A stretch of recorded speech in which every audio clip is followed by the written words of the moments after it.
level of success that I often, or excuse me, respect. Ooh, come on, success. That I often would show, that I would show anyone in a general statement. So I don't know. I wanted to put that out there, that I think that we should, I think that there are some traditions that we've been too quick to let go of, and we need to probably revisit some of those, Anyways.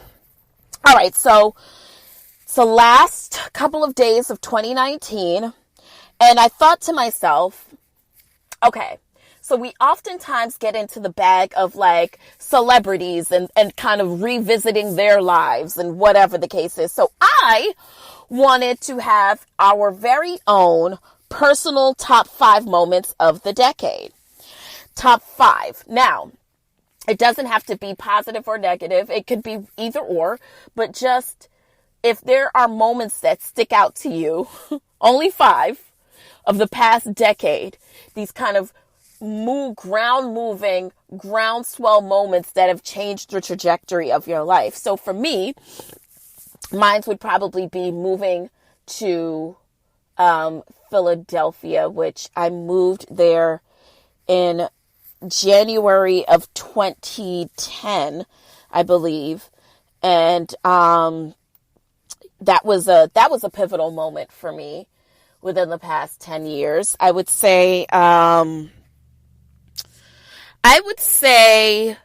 realizing that the person that I was dating at the beginning of the decade, having that moment where I realized that person really did not mean me any good, and being able to not only physically move on, but emotionally and mentally move on from that relationship was a big thing for me, because it was one of the relationships that I feel like I essentially just got stuck in. Like I think I became more obsessed with getting him to feel and treat me the way that getting him to validate me. You know what I mean? I became more obsessed with that than I even did with actually having true feelings towards him. I wanted to win through that relationship. I think leaving Forever 21, name dropped, leaving a job that I was with for 8 years and moving on to my last job in Philadelphia, that was a big deal for me, because that was like one of those moments where it brought me to relationships that I wouldn't have had it had I not, made that switch. It essentially brought me back to New York. It essentially led me to this podcast. So I think that move right there was the impetus for so many other things happening in my life. So there's that. I think starting this podcast has definitely been one of the top 5 moments of this decade to me. And I think last but not least, the birth of my little bambina. Yes, my little Moya. She has probably been one of, if not the top moment for me in this decade. So what about you? What have been the top 5 moments that have changed the entire decade for you? What are the game-changing moments?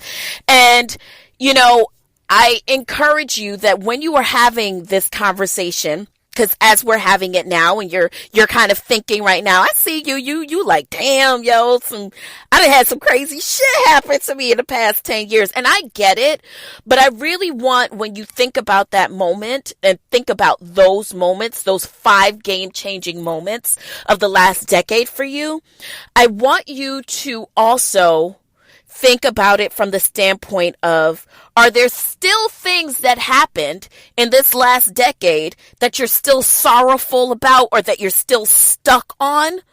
Because here's the thing. Anything that you are resisting will persist. All right? And that's a word. And I'm going to repeat it for you. anything that you are resisting will persist. So the whole idea of you being stuck because you're still stuck in that man that you lost. You're still wanting to find out what he's doing and who he's doing it with and where he's going. And you're still stuck in, that relationship and that friendship that ended because you're like, oh, well, screw them. But at the same time, you going through checking their Instagram page to see what they doing and what have you and doing all this stuff. You're still upset about that relationship that ended. Listen, even that, you cannot get stuck in these places of sorrow, because of things that you've lost or people that you've lost or, whatever the case is. Because the whole idea is that those things are impetus for other things happening in your life. So let me encourage you by saying anything or anyone that you've lost, and I'm not talking about the standpoint of loss in which was uncontrollable. Death is something that, we can't control. So when I say loss, I mean from the standpoint of, hey, I have now, this person is no longer in my life. You gotta be able to move past those things only from the standpoint of you are now making room for other situations in your life. So if any of those things that you are recounting from the past 10 years requires you to still kind of feed into the fire of being stuck on something or this resistance to change, I'm telling you, let that go, baby. Don't bring that into the 2020, honey. Now, since you guys love a good top 5 list of celebrity things, I've decided that I was going to give you my top 5 musical game changers of the last decade. Okay, so I'm going to say in no particular order, still Beyonce, still, right? Adele, still. Drake, still.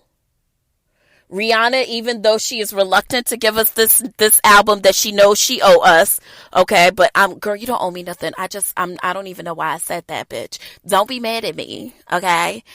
And I would say, last but not least, Taylor Swift. Now, I know y'all Swifters, and it could have been Taylor Swift or Lady Gaga, as far as I'm concerned. But I'm going to say Taylor Swift because you hoes still love her. And what's not deniable is her impact on culture. So there that go. All right.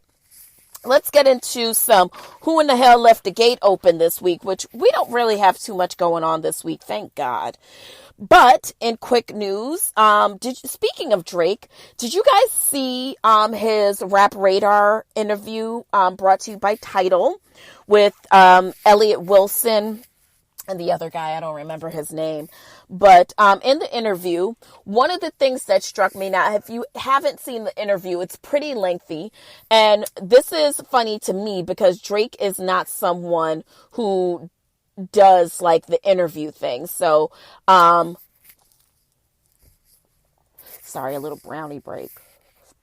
One of the things I do know for sure is that he's very calculated from the standpoint of if Drake is going to release any music, he's very much of the Kardashian school where, maybe not so much as them keeping their names out there, but I definitely think that he's one of those people that knows how to massage the industry and to use it to his advantage without becoming overly saturated. We may get too much of him from the standpoint of music through his features or whatever, but I do think that he is really good about and deliberate about what we know about him personally. But the interview, he talks about a myriad of things, Meek Mill and him collaborating with Chris Brown and wanting to make sure that Rihanna was okay with it and whatever. There's a couple of other things that he touched on. I think one of the most light bulb moment situations for me was hearing him say that he doesn't feel like he gets enough love from the Black community in regards to accolades or being celebrated. Within this decade, Drake has sold more than 150 million albums worldwide. He's also broken the Beatles record for the most top 10 songs in a single year. And he feels like if he were perhaps darker, you guys would be giving him more of the oop with the, oh, you know, he's done something amazing, let's hoist him on our shoulders. He thinks because he's biracial, y'all don't see it for him and y'all don't celebrate him the way that he wants to be celebrated in this community, because he sees himself as a Black man first and foremost. And you know, it's funny because I also, Drake, have had that same thought about you. I've often thought to myself, is it because Drake is a pop? To me, I think that Drake's foray into hip hop was definitely more skewed on the pop side. And I don't necessarily know if it was because, I feel like a lot of the music that he's made, especially in the beginning of his career, was definitely more skewed towards him being a more global pop artist, a top 40 artist. I didn't think he was out here trying to make slaps and bangers for the hood.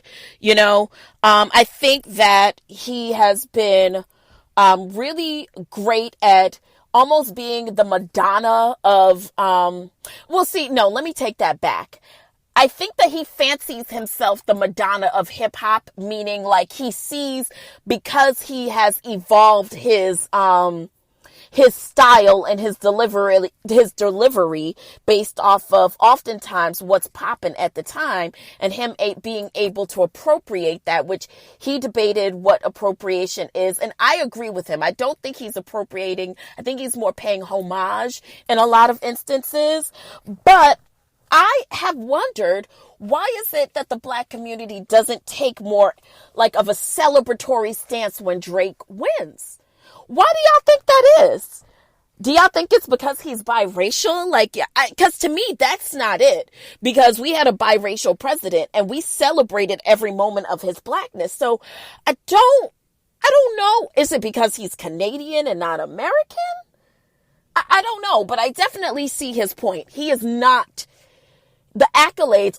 When you think about all of the accolades that Drake, as a hip hop artist, all of the notoriety that Drake as a hip hop artist has been able to garner, I think that we are oftentimes, we just say like, oh, it's Drake, it's whatever, you know. I don't think we celebrate it as, come on, Blacks, we gotta win.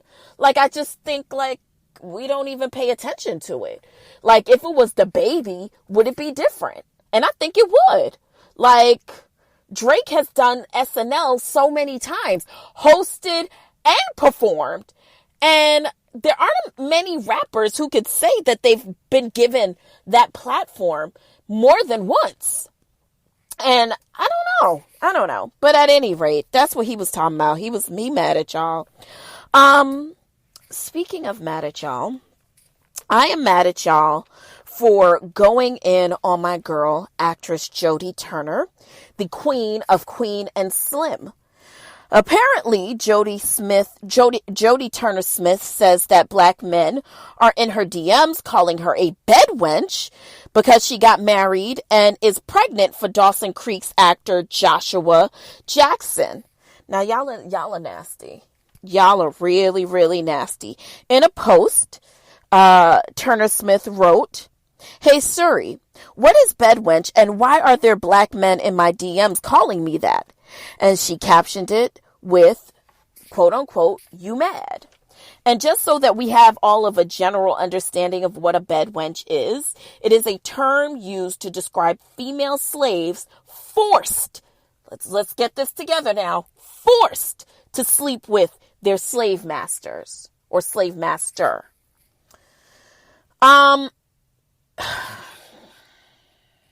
Okay. So, because I don't even know what to say about that. You know what I mean? I don't I don't know what to say. I really don't. So let me